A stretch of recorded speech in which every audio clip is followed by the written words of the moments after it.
संघर्ष टाइम्स, समस्या जनतेची, साथ आमची.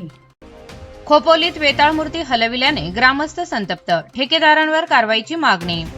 खोपोली नगरपालिका हद्दीतील लव्हेज गावातील श्रद्धास्थान असलेल्या वेताळ देवाची मूर्ती अन्यत्र हलविण्यात आल्याने ग्रामस्थ संतप्त झाले असून संबंधित ठेकेदार व व्यवस्थापनावर कारवाई करण्याची मागणी करण्यात आली आहे.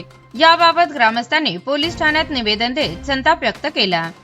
लव्हेज गावाच्या हद्दीत असलेल्या एका स्टील कारखान्याच्या आवारात ही वेताळ देवाची मूर्ती अनेक वर्षांपासून स्थापित असून पिढ्यानपिढ्या ग्रामस्थ येथे पूजा करत आहेत.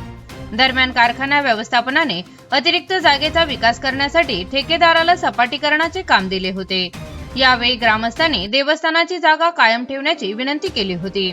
व्यवस्थापनाने त्यास मान्यताही दिल्याचे ग्रामस्थांचे म्हणणे आहे. मात्र काल रात्री अचानक ठेकेदाराने जेसीबीच्या साह्याने मूर्ती हलविण्याचा आरोप ग्रामस्थांनी केला आहे. यामुळे संतप्त ग्रामस्थांनी पोलीस ठाण्यात धाव घेत पोलीस निरीक्षक सचिन हिरे यांची भेट घेतली आणि संबंधितांवर तातडीने कारवाई करण्याची मागणी केली.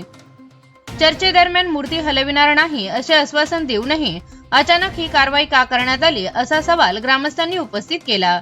पोलीस निरीक्षक सचिन हिरे यांनी संबंधित ठेकेदाराला तातडीने पोलीस ठाण्यात हजर राहण्याचे सांगितले. मात्र ठेकेदार अनुपस्थित राहिल्याने ग्रामस्थांमध्ये अधिकच नाराजी पसरली. ग्रामस्थांनी धार्मिक भावना दुखावल्याचा आरोप करत कायद्यानुसार कठोर कारवाईची मागणी केली आहे.